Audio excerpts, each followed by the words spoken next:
Vamos caminhar pelos capítulos 19, 20 e 21 de Levítico. 19, 20 e 21. O tema de Levítico, você já deve ter percebido, é o refrão: sede santos, porque eu, Senhor, sou santo. E tem vários motivos que ele dá aqui para sermos santos. Eu vou citar apenas 3 aqui. Sede santos, porque eu sou santo. Significa que se ele convivesse com alguém que não é santo, ele perderia a sua santidade. Ele não pode ser conivente com a falta de santidade.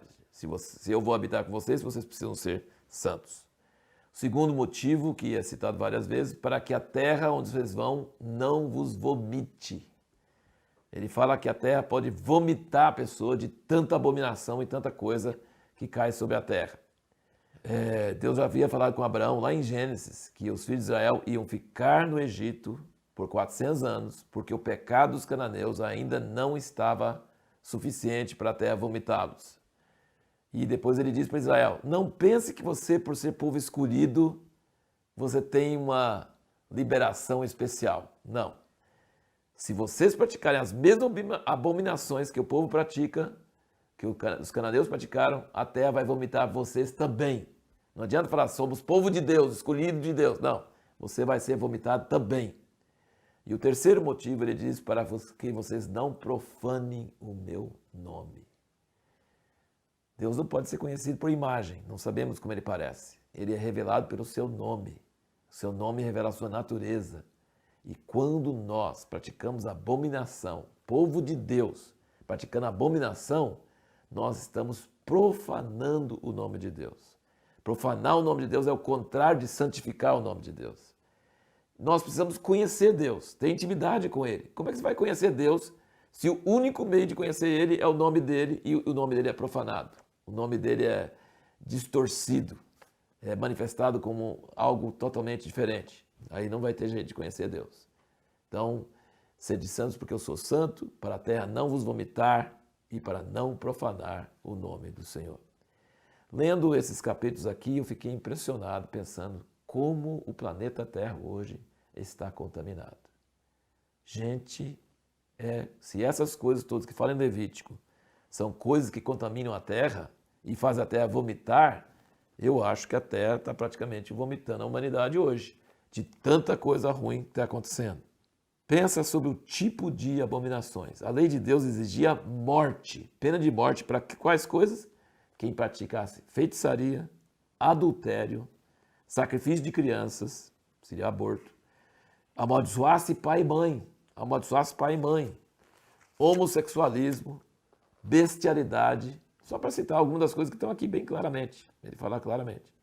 Hoje a ideia não é só permitir, mas divulgar essas coisas, ensinar, falar que não tem problema, que é bom fazer. E a lei de Deus para a nação era muito severa para que a terra não fosse contaminada. Hoje, os islâmicos radicais, eles consideram que Alá é assim e eles matam os homossexuais, eles cortam a mão de ladrões, eles levam a ferro e fogo, literalmente, essas coisas. E por que hoje a igreja e o cristianismo não concordam com isso de jeito nenhum?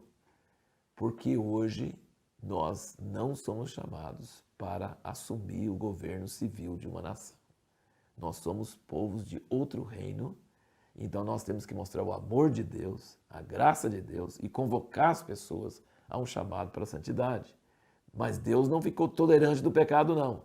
Ele apenas não destrói e não aplica isso porque ainda não tem o reino exterior funcionando ainda. Naquela época era o governo de uma nação, não era só uma igreja dentro de uma nação. Era o governo de uma nação. E aí tinha a pena de morte severa para todas essas coisas. Hoje Deus está com longanimidade, permitindo que as coisas aconteçam tudo, mas Ele abomina do mesmo jeito. Ele detesta do mesmo jeito. E essas coisas estão contaminando a terra e fazendo a terra clamar. E ela vai vomitar a humanidade e vai vir fogo quando Jesus descer e estabelecer o reino dele sobre a terra. E o desejo de Deus é que os malfeitores não continuem sendo malfeitores, mas se convertam a Deus para que eles não sejam consumidos. Esse é o nosso Deus. Ele tem ira contra o pecado, contra a imundícia, mas ele também tem amor e misericórdia. E tem dois tipos de erro que os cristãos podem ter sobre isso, sobre a natureza de Deus. Nós podemos estar profanando o nome de Deus hoje também. Quando nós dizemos que Deus não importa mais com essas coisas, que Ele não liga mais para essas coisas, que você pode praticar essas coisas que Deus não está nem aí. Ele não tolera essas coisas, Ele tem inimizade contra essas coisas.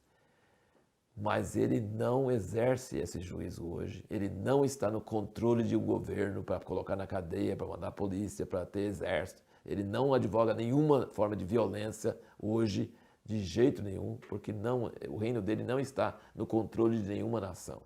Por outro lado, se nós devemos entender que Deus continua intolerante com todo o pecado, com todas as abominações, nós devemos entender também que nós não devemos impor essas coisas, essa lei de Deus, sobre a sociedade, sobre o governo civil. Nós não devemos forçar pessoas a conformarem exteriormente, porque hoje Deus está querendo ganhar os corações e Ele é intolerante para o pecado, mas Ele está querendo que os homens se convertam e sejam transformados no seu interior.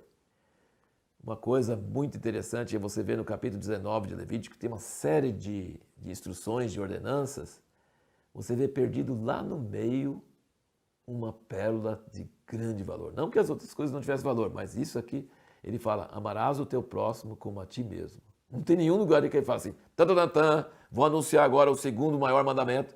Mas quando Jesus estava na terra, ele diz, o primeiro mandamento, amarás o Senhor teu Deus de todo o teu coração, e o segundo é, amarás o teu próximo como a ti mesmo. Mas esse segundo mandamento está perdido aqui no meio de uma série de outros mandamentos aqui, no meio do capítulo 19 de Levítico. Uma preciosidade que Jesus, como Filho de Deus, a palavra encarnada aqui na terra, conseguiu pensar e tirar do meio de todo esse contexto e mostrar que esse é o segundo grande mandamento. Amarás o teu próximo como a ti mesmo.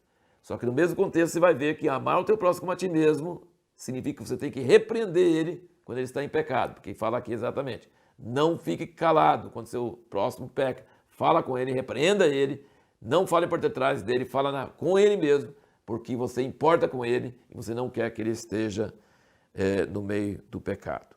No próximo vídeo nós vamos falar sobre o dia da expiação. E tem uma ordem muito grande no dia da expiação que é afligir a alma. O que significa afligir a alma?